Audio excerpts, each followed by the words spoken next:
A few days ago, I came across a video that was actually making claims that there are some kind of people that are trying hard as much as possible to stop Donald Trump from being inaugurated the next coming 2 months, which is January 2025. I don't know which day exactly.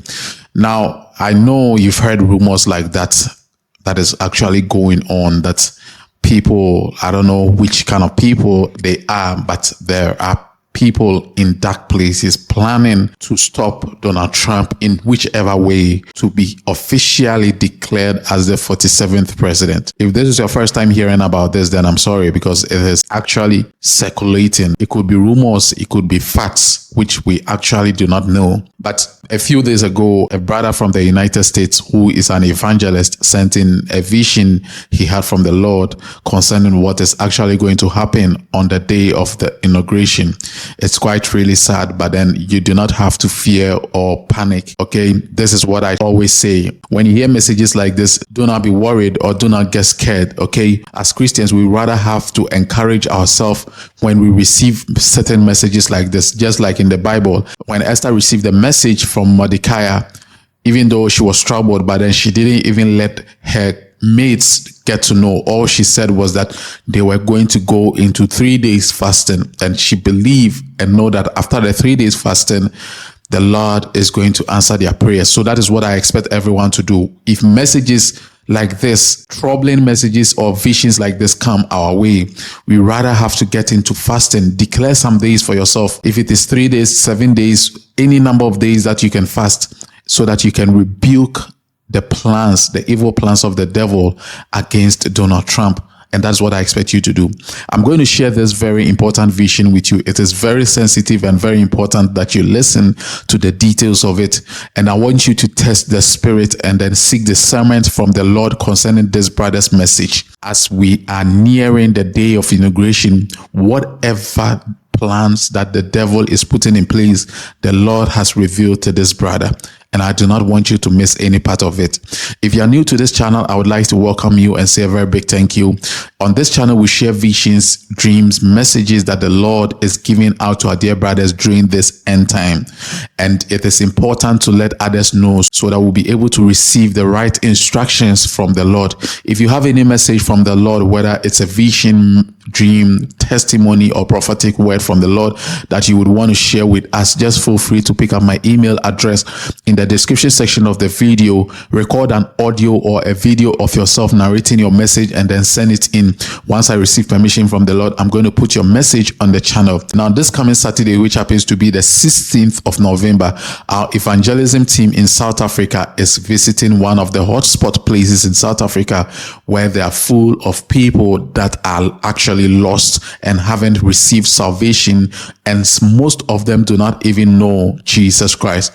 These brothers and sisters have taken it upon themselves to visit such a place, to go and share the word of God with them so that they can win souls, just like how it happened last Saturday in Nigeria, where our evangelism team were able to win 57 souls for God. The same thing is going to happen this Saturday in South Africa. So wherever you are, if you are a lover of God's work and God's missions, I want you to say a prayer for our evangelism team so that God will give them the protection, the guidance, and the wisdom as they are about to go out there to do the work of God, to win souls for Him. So God bless you. Thank you very much. And then pay attention as I'm about to read out this brother's message to you. No part has been taken out and nothing has been added to the story. Thank you.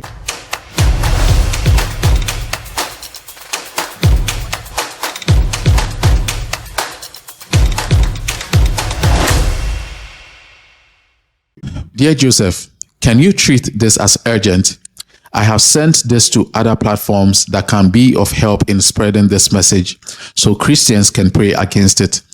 And I know your channel can be of great help to reaching out with this message. That's why I'm sending you this. This occurred to me on the 10th of November. I felt myself being drawn into another place, as if my spirit was transported to a scene far from my room.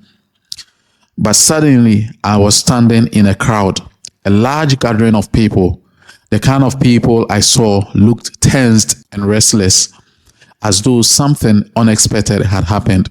There was confusion in the air. a charged unease that felt almost tangible. The faces around me were a mixture of worry and fear, and I could feel the anxiety.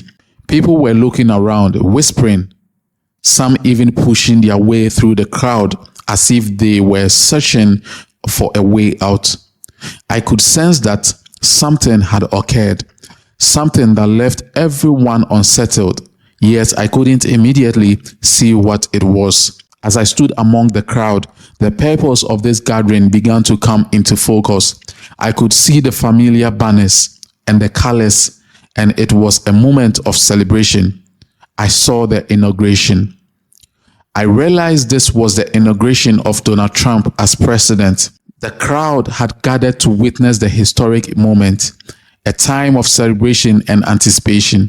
But instead of joy, there was chaos, a disruption so unexpected. I watched as some moved closer to the stage, while others seemed to back away. Their eyes were scanning the area as though trying to understand what had gone wrong. As I continued to observe the scene, something caught my eye. Some strange men moving through the crowd, dressed in uniforms that didn't match the attire of any official security or military presence.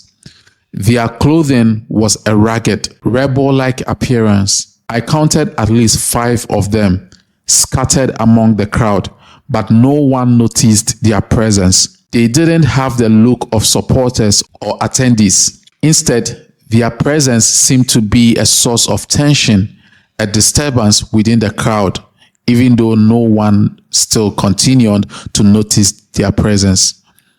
My heart grew heavy with questions. I didn't know what happened, but I noticed I was reaching out to God in silent prayer. Lord, what is happening? Help me understand what you are showing me. I knew this vision was more than a mere scene. It was a revelation that needed God's insight to comprehend fully as I sought his clarity. I waited, trusting that God would reveal the purpose of this vision in the chaos unfolding around me. I knew from past experiences that God, in his grace, often allows clarity to emerge, even in the most overwhelming visions. There is a pattern of mercy in how he reveals things, a way of bringing understanding. The scene then changes as though a reverse was done, and I saw what left me traumatized even now as I write this to you. This is what I saw next. I saw how the inauguration of Donald Trump began as a moment of hope and pride. The crowd gathered, filled with excitement, cheering and waving flags, celebrating the beginning of a new chapter in the nation's history. There was a scene of anticipation in the air, as supporters and well-wishers stood side by side, eagerly waiting for the official ceremony to commence. As the inauguration continued without any disruptions, Donald Trump eventually made his way to the podium. The peaceful scene suddenly shattered with a sound, the sharp crack of a gunshot. The cheers of the crowd were silenced by the horrific noise. My heart skipped a beat, and my eyes were locked on the source of the violence.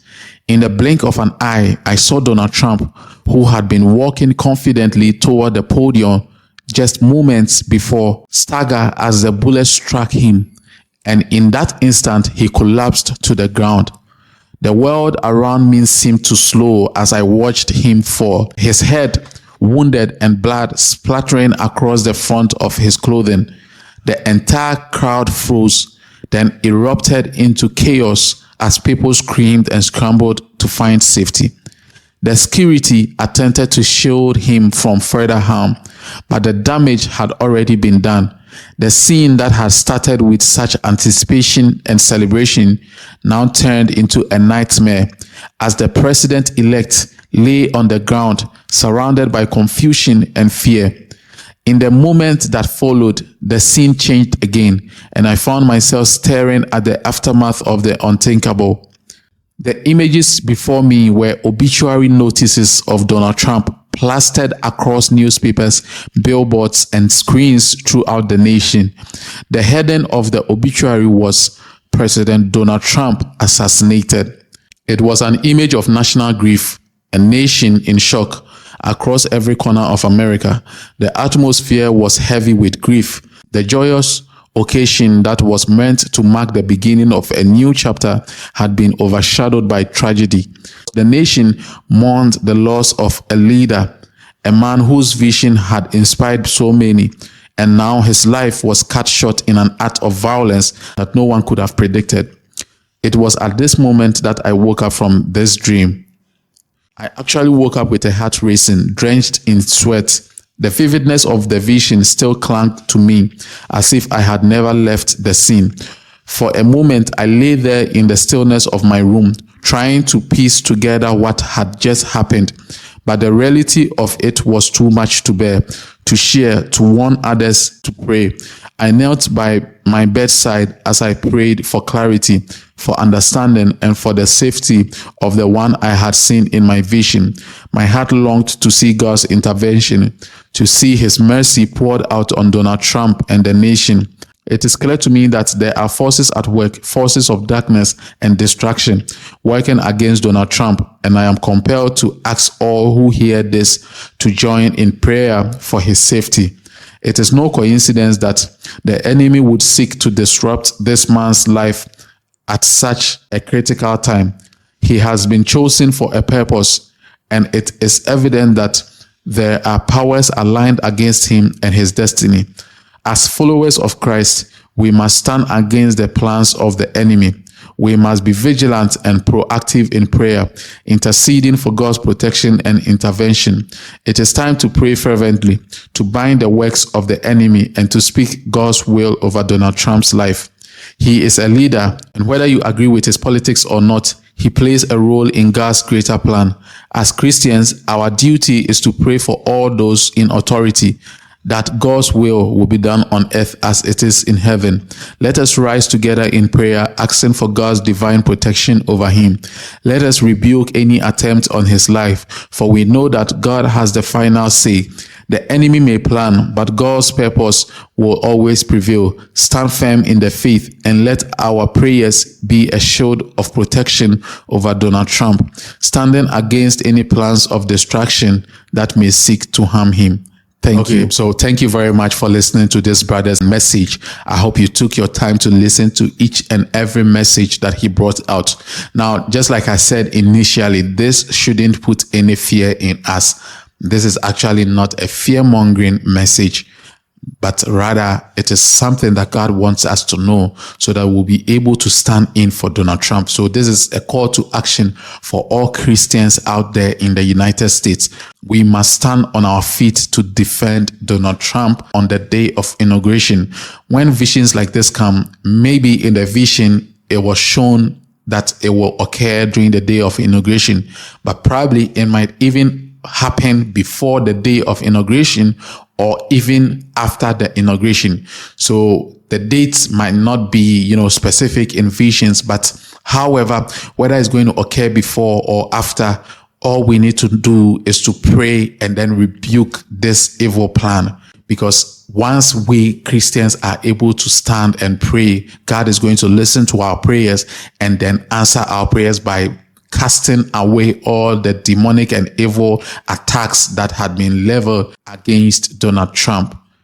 Okay, so I want to encourage each and every one of you. Do not fear, do not get worried. We do not need to waste much time getting worried about messages like this. Let's quickly begin to seek the face of the Lord in this situation. Get discernment, and then after you have confirmed the truth of it, begin to pray. Fast, set some days for yourself to fast, and I know God is going to answer our prayers and grant our request. Okay, so thank you very much. I want you to share this video to as many people as you can so that they may also receive the message of the Lord. And also do not forget to like this video. God bless you.